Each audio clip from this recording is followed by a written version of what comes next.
got back from the garden and I have done a small harvest. I picked some more dill. Now the other day, yesterday or so, I picked probably the last of my cucumbers, and I will be able to do one more jar of pickles. It isn't a lot this year, but it should be adequate. So, mind you, the dill is growing everywhere. So, I was able to harvest some dill. My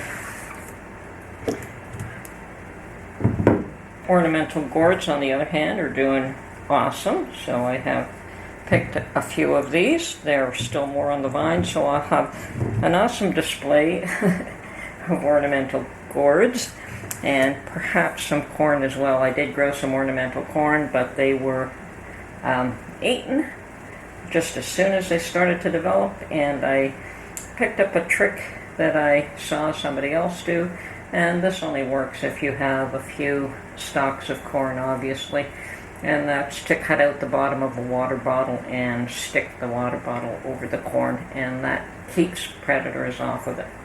But as I said, that only works for a limited amount of corn. If you had a large amount of corn, you would have to find some other way to keep predators off.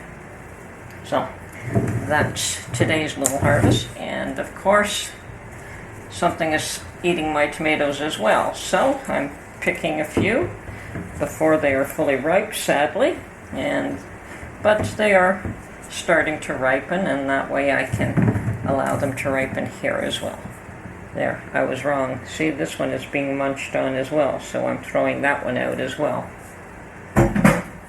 And the ones they don't go after are my grape tomatoes, which is great. So grape tomatoes are used for our salads here, and that's mainly what I grow them for. Doesn't mean we can't eat them in another manner, but we do have a lot of tomato salads this time of year. So that is my miniature harvest so far, and I think I am going to look for bushels of tomatoes to be able to process. I think I will get tomatoes, and probably a fair amount of them, but I'm not adverse to buying extra this year. I have the intent to fill every jar that I have, so a lot of those will be for tomatoes, with tomatoes.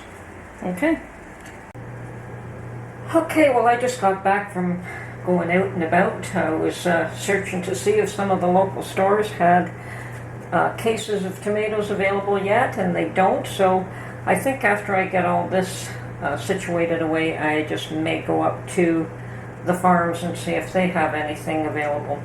But I did buy some chicken breasts, and I bought them in bulk, and I've split them up into 2 breasts per package, and I'm going to freeze those. I could can them, but I do have some canned chicken already, so this batch is going to be frozen. Okay, my chicken has been vacuum sealed and put in the freezer, and I have one last batch of cucumbers to turn into pickles, and this last jar turned out quite beautifully, and it is ready, and I'm going to put it in the refrigerator and do these much the same. So there's my dill, and it goes in the bottom. I can certainly put the garlic down there as well, and I can also put my spice in the bottom. It really doesn't matter. It could have gone on top as well. So a teaspoon or so of spice, and here we go again. Let's see if we can stuff these in.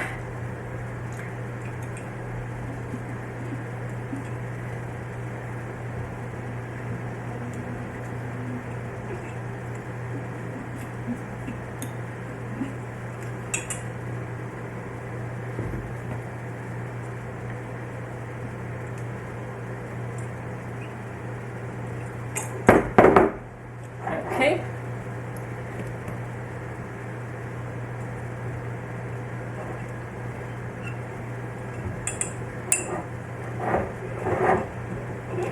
The important thing is that everything is kept below the surface of the water, otherwise it goes bad.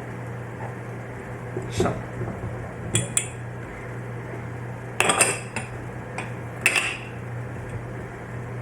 nope, that won't work. We're still back to one that did not fit in.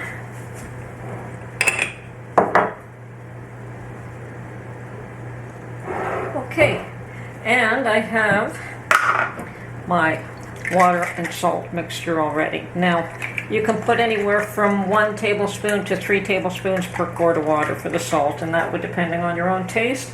I tend to go to the high end, but if you're uncomfortable with that, then don't do it. Okay, and I don't have quite a quart here, and I have about 2.5 tablespoons of water in this. I'm hoping this is enough now. Perfect. And I'm going to put my little jar in and fill it up as well. And then I'm just going to put a plastic lid. You don't want a metal one. And it's not tight because you want this to be able to breathe and ferment. And there we have it. One that is completed and a fresh one. So we have a few more jars of pickles still in the fridge, so didn't get a lot this year, but I'm not dissatisfied with the quantity we got, so it's all good. And when you open this up, it smells good, it is good, it has completely fermented. I'm just going to add a tad more water, which I absolutely don't need to do, but I'm doing it anyway. And this one can go in the refrigerator right now. Okay, this one here. And yes, I fill it right to the top. But as long as everything is underneath the water, you're okay. If some of the spices float to the top, not a concern. Now I also sit it in a bowl, because you will have to burp it, loosen it up, burp it, and allow it to ferment at least once a day. Burp it, and after a few days, it should be done. And yes, I do put it in a bowl because you do have leakage. And depending on where you want this, you really don't want this stuff leaking all over your counter or your table or wherever it is that you're going to sit it to ferment. Good morning, everyone. This is Tony from her Homestead Skills, and I did stop by a couple of thrift shops this morning. Mainly I was on my way to the grocery stores to see if they currently have cases of tomatoes. Usually there is 1 or 2 grocery stores that will sell 50-pound boxes of plum tomatoes this time of year, and I have not found any yet, so I may have to after I post this video, I may just go up to the farms to see if they have any available just yet. It is the time of year that they should be ready, and I probably should look up one of these picket farms to see if I can get any there and what the price would be for those. But as I said, I did stop by the thrift store, and I did find one useful thing at Value Village, and that is another one of these milk crates, and it is a bit on the dirty side, so I do have to wash it down, but I find these extremely useful just because they are so strong, so sturdy, and for my purposes, for pint-sized jars, I can fit 2 layers of 12 or 13, depending on whether they're wide mouth or regular mouth, and yes, our pint jars are not quite a pint, they're a little bit bigger, so pint jars should go in really easily in one of these. And like I say, I can get 2 layers.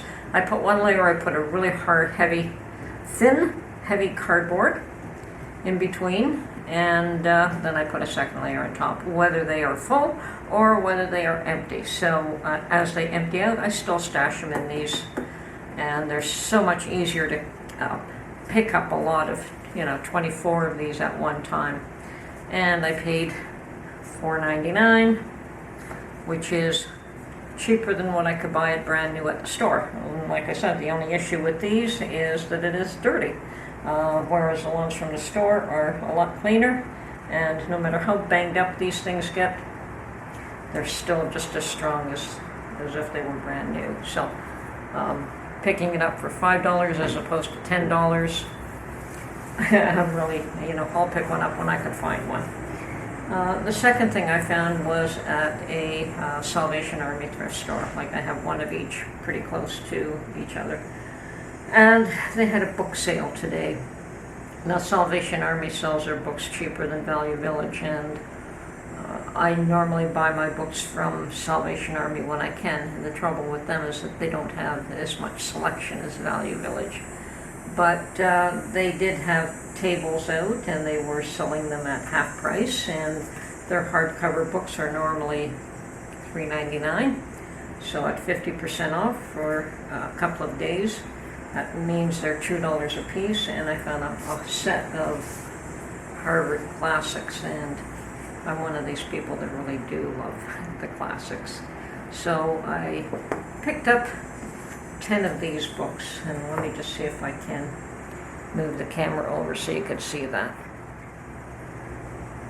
Okay, so these are the books that I picked up, and they range from, this is poetry, this is English essays, Plato, Homer, Bacon, Banyan, Dante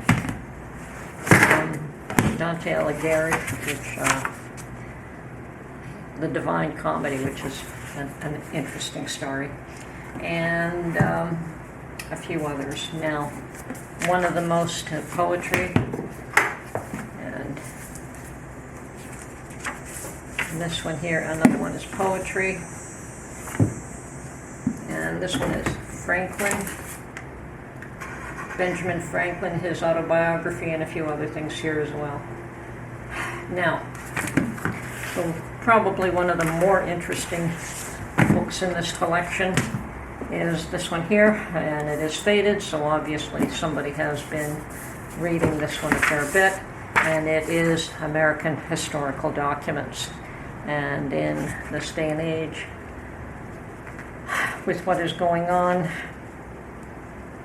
I thought this one would be an interesting one to read, and I showed it to Mark, and yes, he's definitely interested in this book as well, and he is these days taking some time out to just go off by himself and read books, so this could be something that he may want to take with him another time. But it has all kinds of things in here, all the historical documents, starting with John Cabot's discovery of North America, the Mayflower Compact, the Declaration of Independence is in here, Declaration of Rights, Articles of Confederation, all sorts of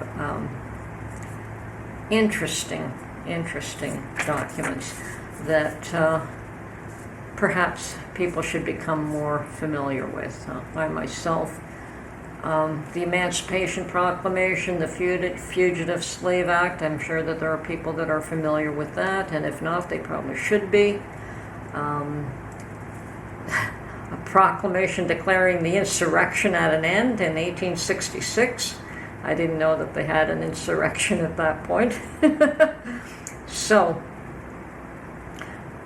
recognition of the independence of Cuba, all kinds of historical documents. So I think I'm going to definitely delve into this one and read it.